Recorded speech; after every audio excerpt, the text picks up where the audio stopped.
Hello, friend. Welcome to History ZZZ. Get comfortable. Let your body settle into wherever you are resting. Let your shoulders drop. Let your hands go still. Take one slow breath in and let it out. Tonight, I want to take you somewhere. Close your eyes and imagine warmth. Late summer warmth. The kind that settles into stone and stays there warm long after the sun has climbed high. The smell of fresh bread. Hot dust, sea air from the bay, just a mile away. You are waking up in Pompeii. The date is August 24th, in the year 79 of the Common Era. The city is 20,000 people strong. The streets are already busy. A dog trots past your door. Somewhere nearby, the rhythmic knock of a baker's pestle. A cart rumbling over stone. It is a completely ordinary morning. Come outside. Walk with me. Let's see the city while it's still here. You slept well. Your room is small but clean. A traveler's room in one of the inns near the Forum. The walls are painted red and yellow ochre, the plaster still bright. Someone has scratched a drawing into the wall near the window. A gladiator, his shield raised, his name written in careful letters beneath. The kind of thing a bored guest does on a long afternoon. You stretch. The morning light is slanting through the high, narrow window. You are a merchant.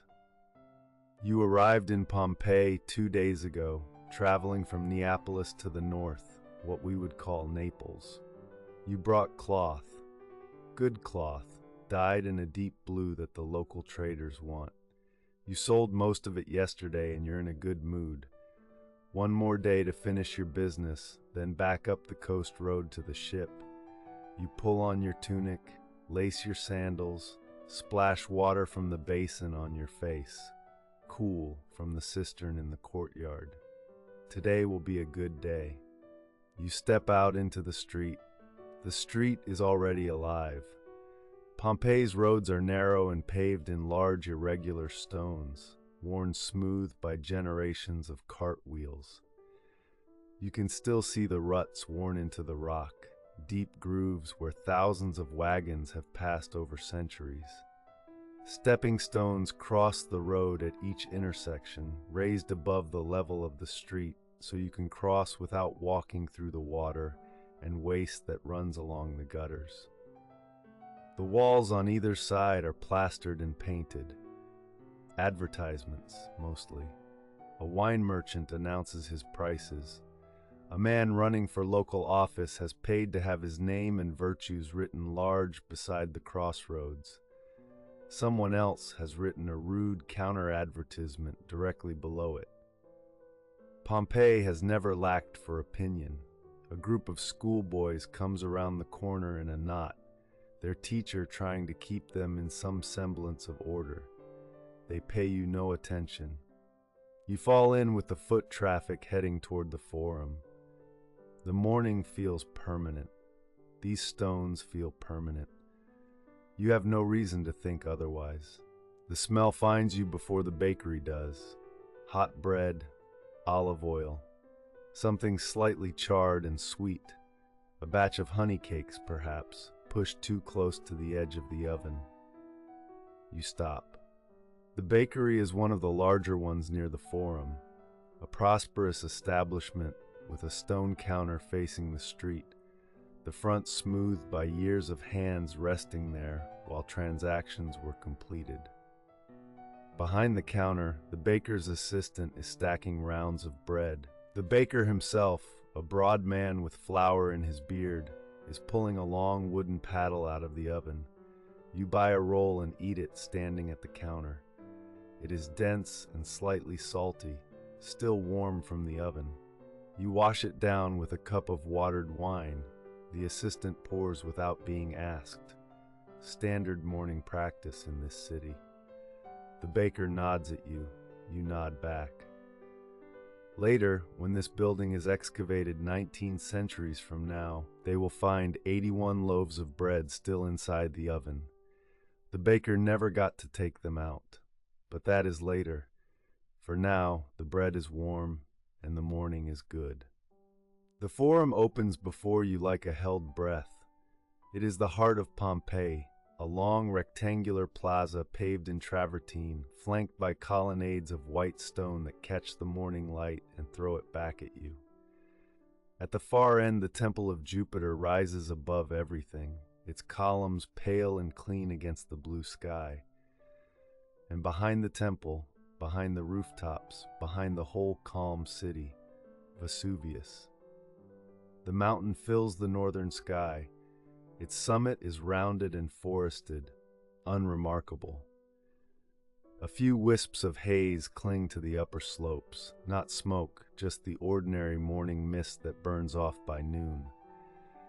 The vineyards climbing the lower flanks are heavy with late summer grapes, still weeks from harvest. No one is looking at the mountain. Why would they? They've lived with it their whole lives. Their parents lived with it. Their grandparents. The mountain has always been there. It is simply part of the view, as unremarkable as the sea. You look at it for a moment, then you look away. There's business to do. The merchant you're meeting is already at his usual spot, a covered stall just off the forum's north colonnade, where he sells imported pottery. His name is Gaius. You've done business before, twice over the last few years. He is a careful man, unhurried, who takes his time examining cloth before committing to a price. You respect this. You spend an hour with him. He examines the last of your cloth. He turns it in the light. He asks about the dyeing process. The same question every time, as if testing to see if your answer changes. It doesn't. A price is agreed. Coins change hands. His coins are cool in your palm, the silver worn smooth at the edges from many transactions, the emperor's face on each one rubbed to a blur. Gaius wraps the cloth carefully and sets it behind his stall. He offers you a cup of wine. You accept. You sit and drink in the shade of the colonnade and watch the forum.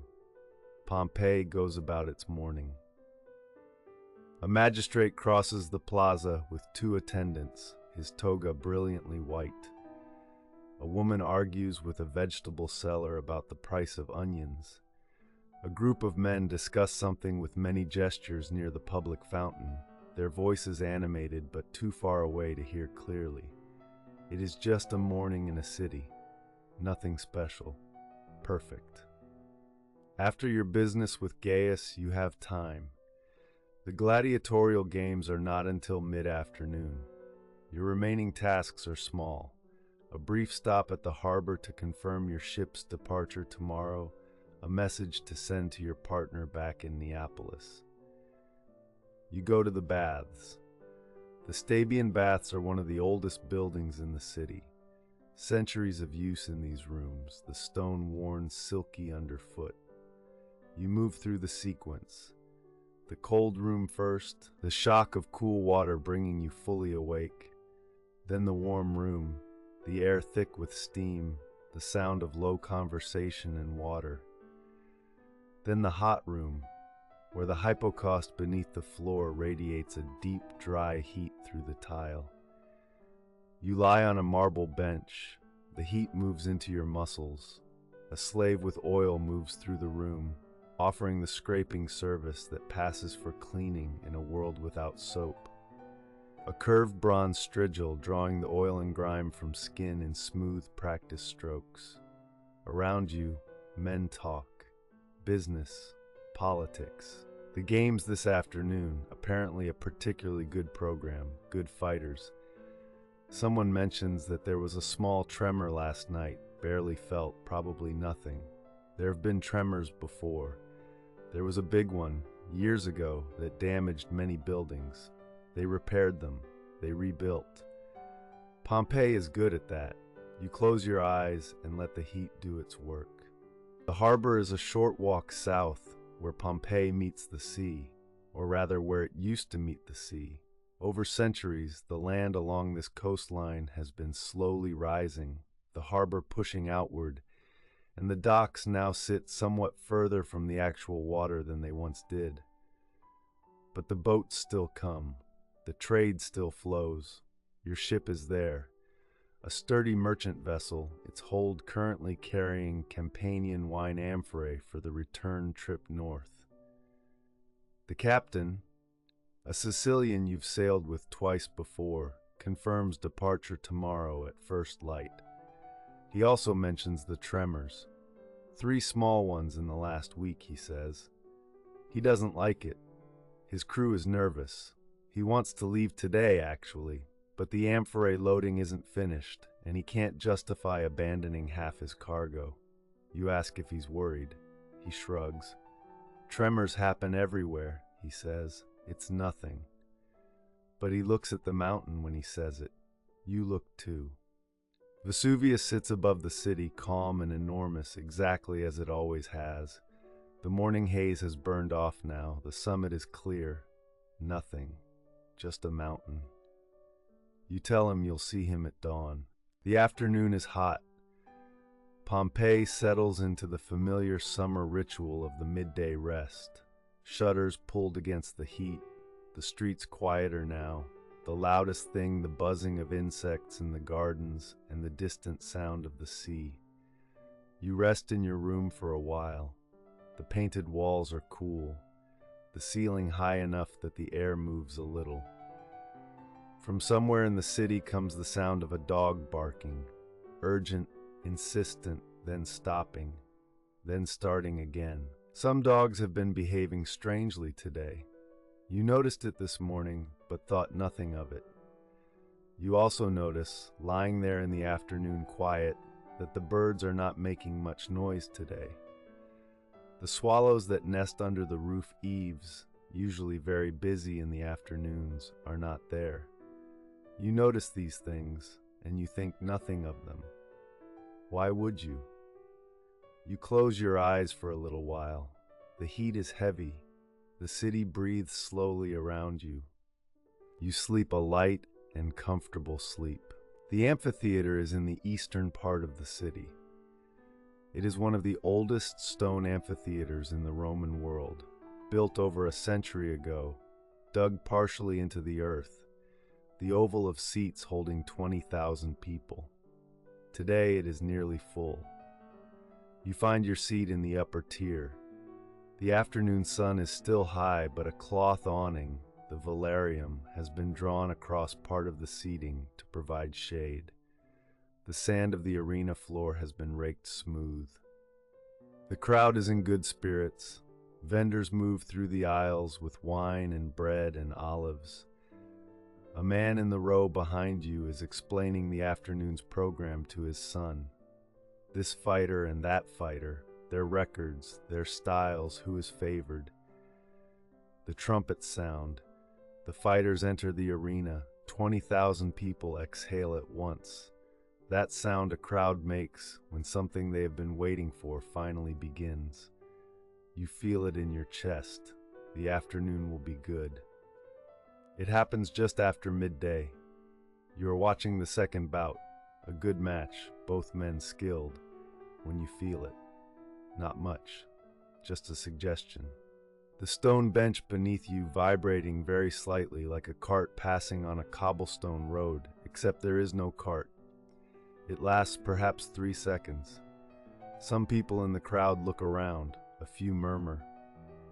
Then it stops, and the murmuring stops, and everyone returns their attention to the arena.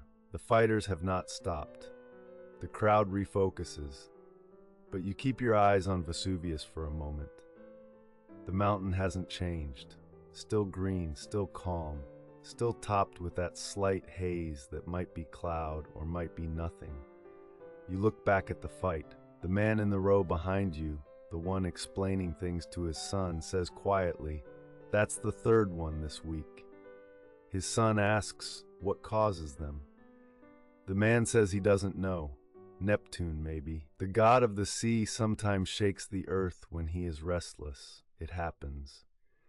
The sun nods, they watch the fight, you watch the fight, the mountain watches all of you. The games end as the sun begins to drop toward the western hills.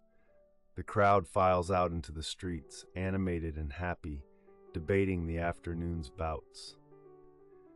You walk with the crowd for a while, carried by its energy, before peeling off toward the street of your inn. The city in early evening is its best self. The heat of the day has eased. The light is golden, long, the kind of late summer light that makes everything look like a painting. The painted walls glow. The fountains. Pompeii has dozens fed by the aqueduct. Catch the light and throw it back in small sparkles.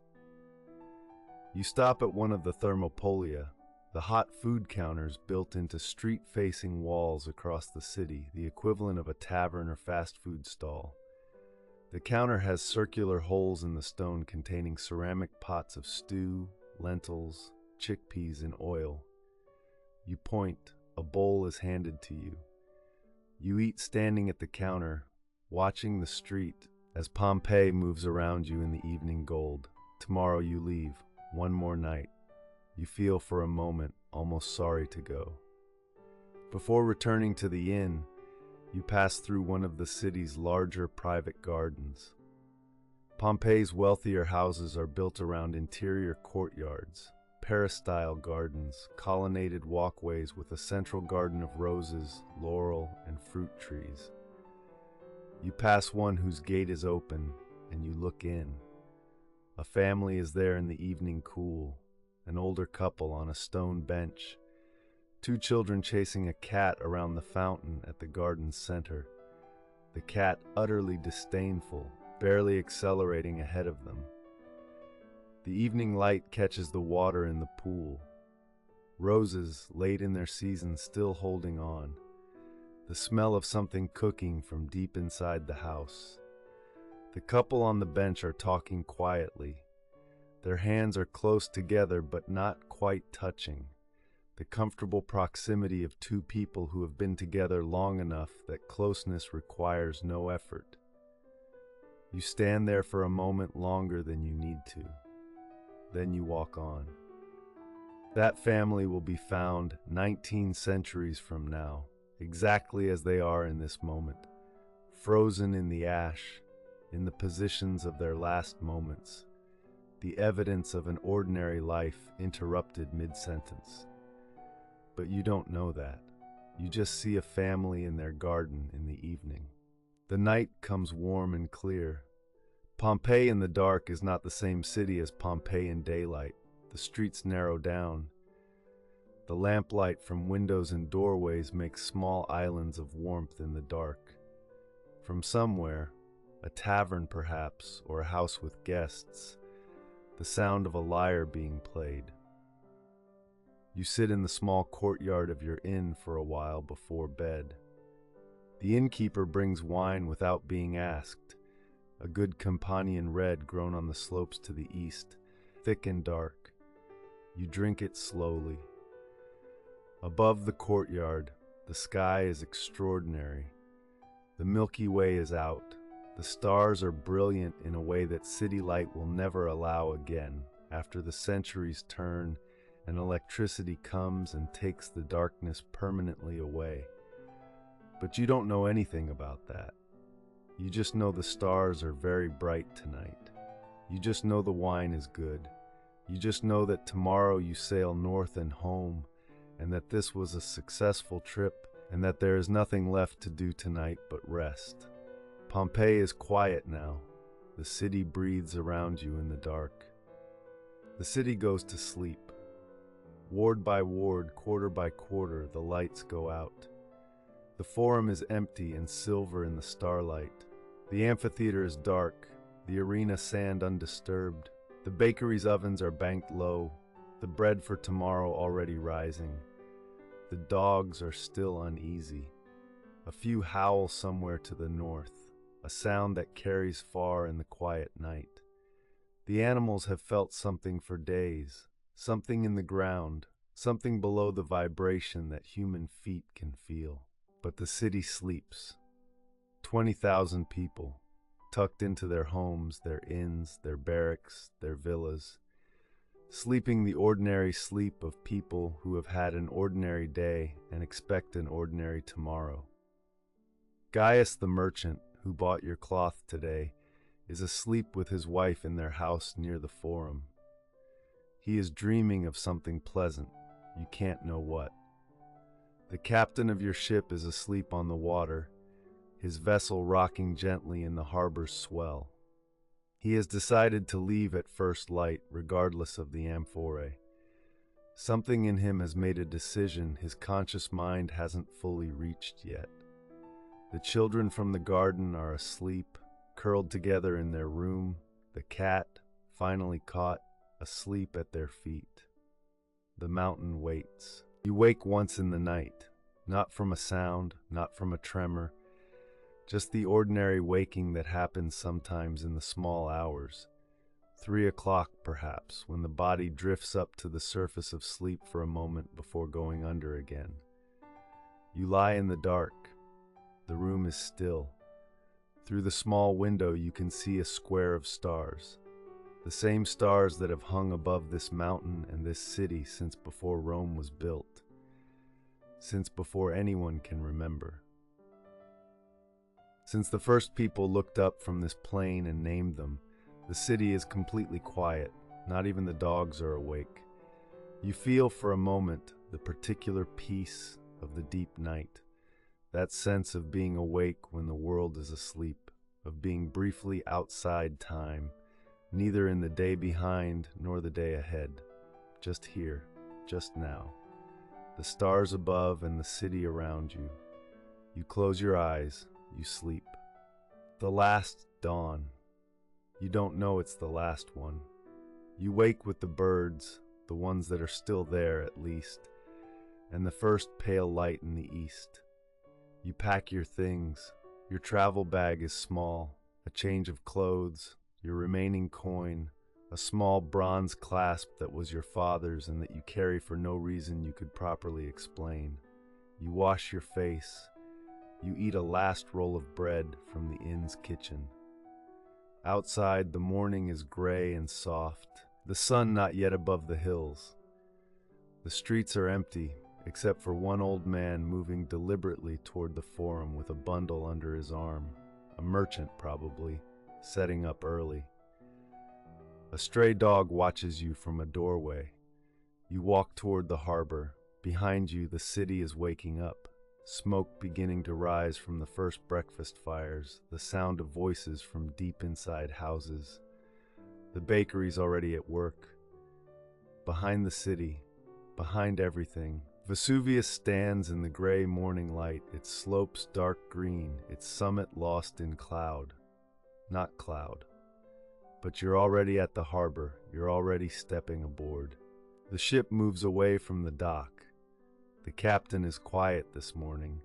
His usual commentary on weather and cargo and the stupidity of other sailors is absent. He watches the mountain. You watch it too from the stern as Pompeii shrinks behind you. The city looks beautiful from the water. The buildings white and pale yellow in the early light. The amphitheater's curved walls visible above the rooftops. The temple of Jupiter on its platform above the Forum. The villas on the hillside to the west, each with its garden facing the sea. 20,000 lives behind those walls, going about their morning. You have a strange feeling. The particular feeling of leaving a place and suddenly valuing it more than you did while you were in it. The mild sadness of a goodbye that seemed ordinary while it was happening. The ship picks up a south wind, the sails fill. Pompeii grows smaller. At the 8th hour of the day, around 1 o'clock in the afternoon, by the time you are well up the coast and nearing Neapolis, you will turn and look south. You will see a column of smoke rising from the mountain, impossibly tall, spreading at the top like an umbrella pine against the blue sky. You will not fully understand what you are seeing, but you will remember it for the rest of your life. At 1 p.m. on August 24th, 79 CE, Mount Vesuvius erupted. The eruption column rose 33 kilometers into the atmosphere. The heat at the summit reached 300 degrees Celsius. The pressure behind the eruption was equivalent to 100,000 nuclear bombs. Pompeii received the first wave of pumice fall, heavy stones raining from the sky for hours, collapsing roofs, burying the streets. Most people fled during this phase. Many made it out. Roads north and east were passable for several hours. Then, in the early morning hours of August 25th, the eruption column collapsed. What followed were pyroclastic surges, walls of superheated gas and ash moving faster than sound at temperatures between 200 and 600 degrees. There was no warning. There was no outrunning it. The people who had stayed, waiting, hoping, sheltering in place, were dead in seconds. Pompeii was buried under 4 to 6 meters of ash and pumice. It lay there for 17 centuries. When excavators began uncovering it in the 1700s and 1800s, they found a city frozen mid-sentence. Bread in ovens, graffiti on walls, garden furniture still arranged, the shapes of bodies in the ash.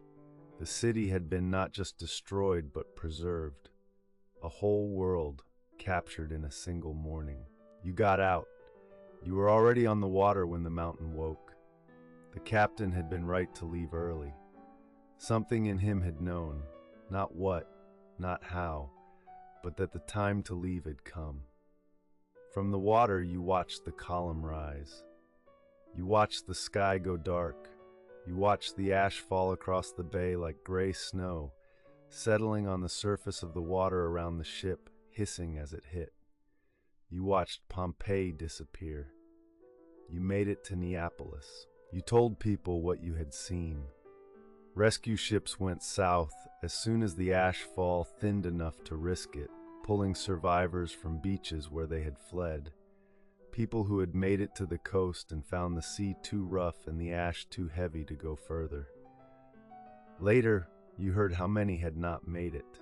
Gaius, the family in the garden, the baker with flour on his beard, the schoolboys, the magistrate in his brilliant white toga. You remembered them for the rest of your life. The bread, the merchant's careful hands, the cat that didn't want to be caught, the last perfect morning. Pompeii is still there. You can visit it today. You can walk the same streets you walked that morning. The stepping stones are still at the intersections. The cart ruts are still worn into the stone. The graffiti on the walls, the election notices, the rude jokes, the declarations of love and arguments and boasts is still readable. In the bakery they found 81 loaves of bread. In one of the thermopolia, they found the remains of the afternoon's menu still in the stone pots. Duck, goat, fish, snails, pork. In the garden of a large house, they found a dog. History has a strange mercy. The things it destroys, it sometimes keeps. You have been in Pompeii now. You have walked its streets and eaten its bread and watched its people go about the last morning they ever had. Let that stay with you as you sleep. Not as something sad, or not only as something sad, but as a reminder that every ordinary morning is extraordinary. That there is no such thing, actually, as a day that doesn't matter. That the bread is warm, that the light is good, that the people around you are here right now, in this moment that will not come again. Pompeii knew that, even if it didn't know it knew. Thank you for spending this night in Pompeii. You were there, you walked the streets, you ate the bread. Sleep well now wherever you are. History ZZZ has many more nights waiting for you. Ancient worlds told quietly so you can rest deeply. History ZZZ.